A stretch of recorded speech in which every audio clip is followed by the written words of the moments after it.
Welcome back. Junkies on 106.7 The Fan. I always love when Lurch listens to a tune, and it's one thing to do air guitar or drums, but then he'll start doing other instruments, and you never played an instrument in your life, right? I can do the air sax. Right. Well, if you think that Jerry Raftery's Baker Street isn't mauled, you're crazy. You're delusional. I might be delusional. Well, I know you are. Because here's how I would characterize this song. No, that's a good tune. I agree with you, Dave. All right, join us right now on the Mitsubishi Electric Heating Hotline. It's our good buddy Dave Jaeglar, the Nats radio play-by-play voice on The Fan. What's up, Jags? How you doing, boys? How's your off-season been? Well, yeah, pretty good, and got a little better yesterday with the arrival of another great pitcher. So looking forward to getting down to Florida here in another month. Did this kind of come as a huge surprise to you? It did, because I figured, hey, the rotation is set, and you could argue without Max Scherzer that the rotation is among the best in baseball. And, you know, the hot rumor around the winter meetings was, well, the Nationals will trade Jordan Zimmerman because he has a year left before he's a free agent, and then they'll sign Max Scherzer. But with the news that came out, the way the contract is structured, it looks to me like they don't have to trade him, and they can still keep the payroll somewhat manageable for this season, and then certainly they have some flexibility going forward. It's a really uniquely structured contract. Yeah. The most deferred money in any contract in baseball history. And I don't know how they're going to feel about writing the $14 million check in 2028. But and people far smarter than me are saying that, you know, everyone's focusing on the $210 million, but basically $15 million in 2028 is not worth what it is in 2015. So the actual value of the contract is less than 210. Now, it's still a lot of money, but at least for the current group of Nationals, you put a pitcher in there at $15 million, and that's a reasonable cost for what pitching is today. If you paid Max Scherzer $28 million in 2015, then you would definitely have to trade somebody. But I think that there's this assumption now that, hey, they're going to go forward with the group that they have and make a run here in 2015 to try to win the whole thing. Now, Dave, we just took some calls from our listeners, and some of them are on board with the trade, but some believe that they didn't address their issue, which was exposed in the playoffs, which was the lineup and the bats. What do you think? Well, I think that they have a strong lineup, and they just went cold in the postseason. And over the course of a baseball season, you're going to have hot and cold streaks. And I think the worst thing that happened to the Nationals last year was the 4 days off after the no-hitter that Jordan Zimmerman threw on the last day of the season. I think they just could never get their mojo back as a unit. So, I mean, you look at the core group offensively, and it's a lineup that does not have a lot of weaknesses. And Adam LaRoche is gone, but you're plugging in Zimmerman at first, and Zimmerman wasn't really that much of a factor on last year's club because of his injuries. So I think you expect Zimmerman to have a bounce-back season. You hope that Harper can take the step forward to fill that left-handed power bat that LaRoche was in the middle of the lineup last year. I'm excited to see Anthony Rendon in what will be his second full season in the big leagues and third year overall. I think he has a chance to contend for a batting title this season. Denard Span's coming off an outstanding year. So I think up and down the lineup, there's a lot to be excited about. Did they go out and add a top free agent bat in the offseason? No. The bat that they added is Yunel Escobar. I think he's going to be a little bit of an upgrade over what they had offensively at second base last season. But again, he's a number 8 hitter. So if the number 8 hitter is a weakness in the lineup, that's the way it is for a lot of National League teams. So yeah. I think by the end of the season, you're going to see the Nationals in the top half of runs scored. But it's a good point. I mean, you can get to the postseason and talk about having the greatest rotation ever, but if you don't score runs, it's going to be tough to win games in any stretch of the season. So, yeah, the offense went cold in the postseason last year. Hopefully, if they can go through the whole marathon of the season this year, get there again, the offense is clicking at that time. And you saw the Giants got hot at the right time and rode the wave of being a wild card team to a championship. Dave, I said earlier, I like the deal because it gives the Nats options. It's obviously not a position of need, but if you do lose Zimmerman, you have someone to replace him. Now you do have a true ace. I mean, you could argue that Strasburg's an ace, but he certainly hasn't pitched like it consistently. But here's my question, Dave. Mm-hmm. They have options, but Rizzo has a plan. He always has a plan. I get the vibe he's not done.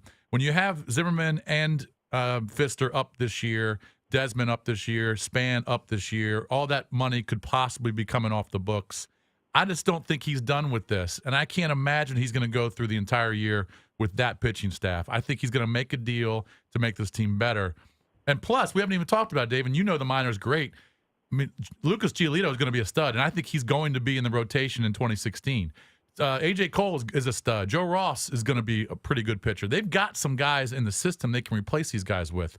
What do you think Rizzo's plan is, though? Well, I think he could make a trade, but I think my leaning is that he's going to go into the season and through the season with this six-man rotation, with Roark being the guy in the bullpen to step up in long relief, or if someone goes down. The odds are that your five starters are not going to make 32 starts each over a 162-game season. You're going to need a sixth or a seventh starter, and Roark would be the best in the game coming out of the bullpen to be a spot starter. But your point is a good one. They have options. If somebody picks up the phone right now and is going to empty their farm system to pick up Doug Fister or Jordan Zimmerman, then I think the two sides will talk. But the great thing about signing Scherzer is he doesn't have to do that. And I think if you look at it, before Max Scherzer ever entered the equation, if you look at the big free agents, whether it was Zimmerman, Fister, and Desmond, and figuring Span is probably gone because they have Michael Taylor waiting in the wings to be his replacement. If you look at the other three guys, and you had said before Scherzer is signed, what are the odds that they sign all three of these guys back as free agents? You'd say Zero. Not likely. Zero. Right. What are the odds that they sign two or that they sign one? You probably say, well, in my heart of hearts, I hope they can sign one of those three guys back.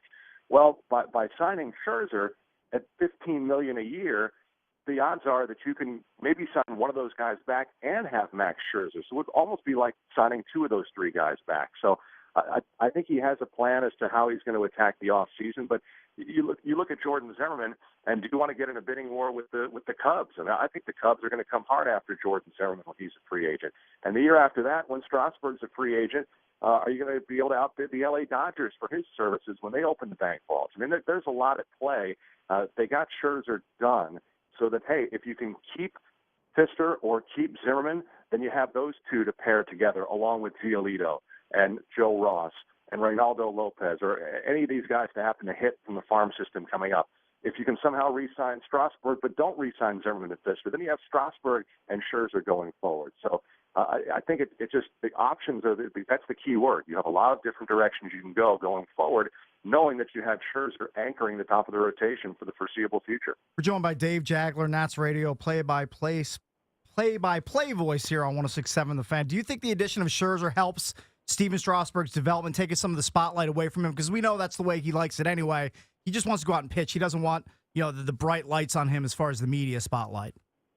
Well, I think it helps him in that, hey, here's a guy who has been at the top of the rotation. He's pitched in the World Series, and Strasburg tries to learn from the guys that he's had on the staff. I mean, I've talked to Steven about what he learned last year from Doug Fister. I mean, you watch Fister pitch, and he doesn't let kind of the outside distractions get to him, and that's something that Steven has had to work on, and I think he got better at it last year.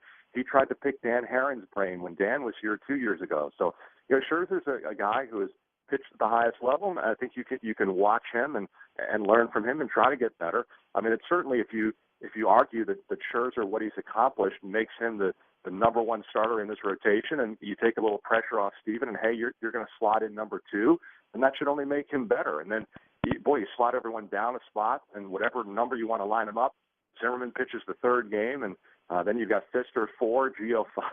I mean, the depth of that rotation is just scary, and it's really fun to think about. Dave, the Desmond thing is intriguing because, as you know, you just don't find shortstops who hit 25 bombs and steal 20 bases and hit close to 300. Those guys just aren't available now. I know he didn't hit 300 last year. He was down a little bit, but he has hit close to 300 before, and he's due to make a lot of money.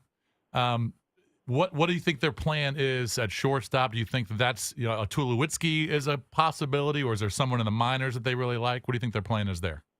Well, I mean, it's hard for me to imagine this ball club going forward without Desmond, because as this core group has matured and started to win, he's been at the forefront of being a team leader. Ever since he walked onto the field, and was the opening day shortstop 2010 as a rookie. The guy has been a leader.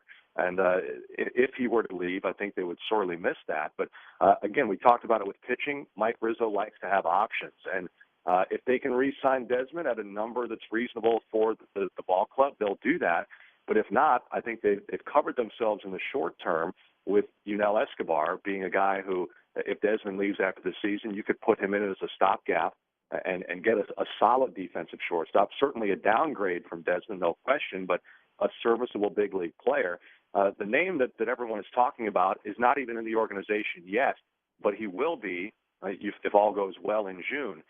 You mentioned Joe Ross. He came over in the trade with San Diego and Tampa Bay. Steven Souza went to the Rays, and there's a player to be named later in that trade. Now, everybody is reporting the player to be named later is a young man named Trey Turner. Yeah. Turner was a first-round pick out of NC State last June. Now, with the sometimes interesting rules of baseball, when you're drafted, you cannot be traded in your first year after being drafted. So the Nationals technically cannot acquire Trey Turner until the middle of June this season. So he's going to begin the year in the Padres minor leagues and then will likely come over to the Nationals unless he was injured or something catastrophic, and then they take another player to be named later. But assuming Trey Turner comes into the organization, this is the guy earmarked to be the shortstop of the future if they lose Desmond. He's a speed guy, a leadoff hitter, and a guy who doesn't have a big-time shortstop arm, but a quality defender.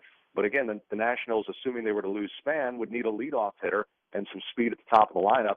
So as soon as 2016, or maybe mid-2016 or 2017, Trey Turner would be the name that Nationals fans should look at to be the shortstop of the future if Desmond were not here.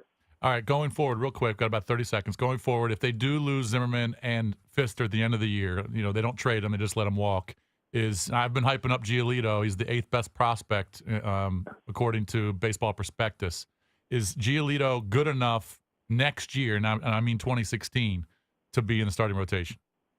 Absolutely. I think that's the hope. I mean, let's see how he develops this year. Last year was the minor league pitcher of the year, dominated in A-ball. I think he's going to be on the fast track. He was on an innings restriction because he had the Tommy John surgery, but he's now 2 years past that. 2016, he'll be 3 years past that. So I think assuming good health this year, he's going to be right in that mix, knocking on the door in for 2016, as you said. Great. All right, Jax, appreciate the time. It's Dave Jaeglar, the voice of the Nats right here on the Fan. We'll see you at spring training, Dave. Looking forward to it. See you in Vieira. All right, buddy. Yeah, we'll lay out and get tans together by the pool.